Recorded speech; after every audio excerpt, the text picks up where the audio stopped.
का आत्म तत्व बहुत ही सुदृढ़ था। हर व्यक्ति ईश्वर को, परमात्मा को जानता था, पहचानता था, वार्तालाप होता था। हमने सुना है शास्त्रों के अंदर। लेकिन इस सतयुग के अंत के अंदर भी ये तत्व विकृत हो गया। हिरण्यकश्यप क्या कह रहा है प्रहलाद को? कोई नारायण नहीं, मैं नारायण, मेरी पूजा कर। तत्व विकृत हुआ। भगवान नरसिंह रूप में प्रकट होते हैं, उस तत्व को ठीक करते हैं। यहां से दूसरा तत्व ब्रह्मांड का एक्टिव होता है, क्योंकि ये संसार, ये ब्रह्मांड निरंतर गतिमान है। दूसरा तत्व होता हमारे मन का तत्व। नंबर 2 युग कौन सा आता है? त्रेता। त्रेता युग के अंदर मन तत्व बहुत अच्छी तरह से काम कर रहा था। हर व्यक्ति का हृदय बड़ा ही पवित्र था। लेकिन इस युग के अंत में हमारा मन तत्व विकृत हो गया। मन तत्व विकृत हो गया तो क्या हो गया? मां अपने बेटे के लिए वनवास मांग रही है, राजा किसी दूसरी स्त्री पर बुरी नजर रख रहा है। यह मन तत्व की विकृतता थी। यहां भगवान राम आते हैं और उस तत्व को ठीक किया जाता है उस ईश्वर के द्वारा। उसके बाद तीसरा तत्व एक्टिव होता है ब्रह्मांड में। वो कौन सा है? मंगल का तत्व। बाहुबली युग कौन सा है? कौन सा युग है? त्रेता के बाद द्वापर है। मैं इसलिए पूछ रहा हूं, किसी को नींद तो नहीं आ रही। अब द्वापर के अंदर सब बाहुबली हैं। महाभारत काल के अंदर देखिए, द्रोणाचार्य, कृपाचार्य, भीष्म पितामह, अर्जुन, युधिष्ठिर, कर्ण, सब दुर्योधन, सब एक से एक बड़े योद्धा हैं। अब इस तत्व की विकृति आनी शुरू हो गई है। अब हर व्यक्ति अपने बाहुबल का दुरुपयोग कर रहा है। भरी सभा में जंगा पर दुर्योधन बिठा रहा है द्रौपदी को। भीष्म पितामह देख रहे हैं कि उनके बाहुबल का दुरुपयोग था। उस कालखंड के अंदर भी भगवान श्री कृष्ण आते हैं और स्थिति को ठीक करते हैं। फिर चौथा युग आता है, उसे कहते हैं कलयुग। और चौथा तत्व होता है बुद्ध का तत्व। अब बुद्ध तत्व एक्टिव हुआ तो हमारी बुद्धि तत्व एक्टिव हुई है। तो फिर हमने क्या किया? अभी बुद्ध तत्व काम करेगा ना। तो आज हमारी इस बुद्धि की पराकाष्ठा है कि जो काम भगवान राम के समय नहीं हुआ, जो कृष्ण के समय नहीं हुआ, वो काम आज हो रहा है। Mobile, computer, electricity, jet plane, ये उस काल में क्यों नहीं हुआ? वो तो सर्वशक्तिमान थे भगवान, कर सकते थे ना, क्यों नहीं किया? क्योंकि ब्रह्मांड में वो तत्व सक्रिय नहीं है। कलयुग में तत्व सक्रिय है।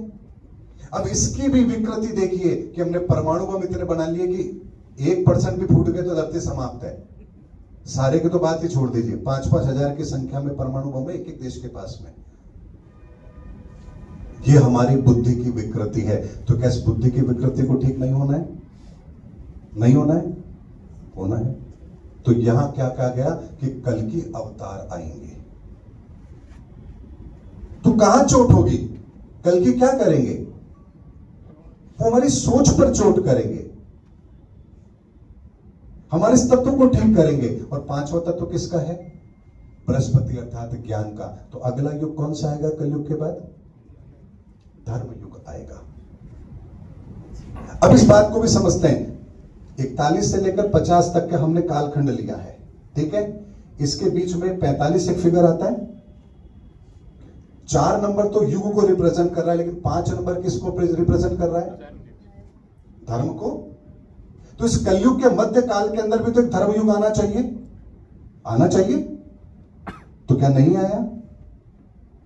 कलयुग को कितने वर्ष हो गए? 5100 समथिंग वर्ष हो गए। इसको आधा करो, कितना हुआ? 2550 हुआ। भगवान महावीर कितने वर्ष पहले आए? बुद्ध लगभग, ईसाई, ये इस्लाम, सब उसी समय आया।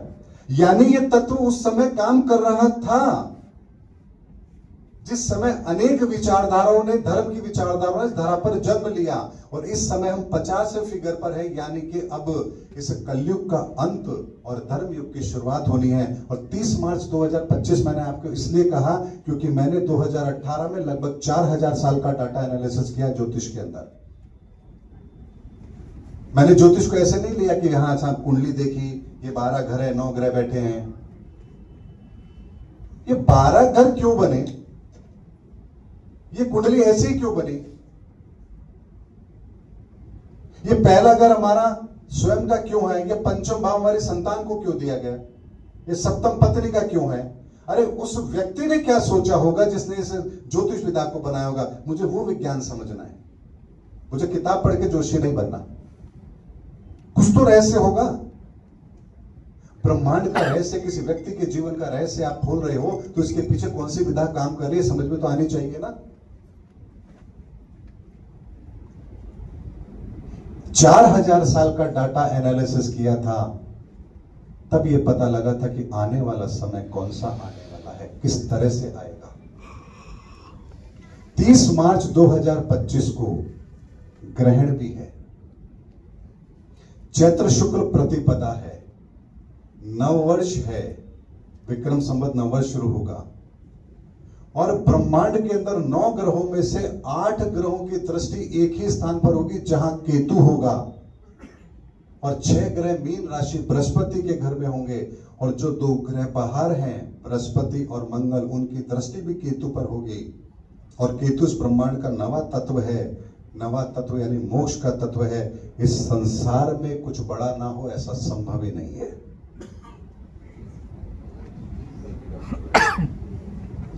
ये ग्रह हमारे पर अंकुश लगाते हैं, ये ऊर्जा स्रोत है। ये मैंने कहा ना, सनातन में इतना विज्ञान है कि आज का साधारण विज्ञान तो उसके सामने कुछ भी नहीं है।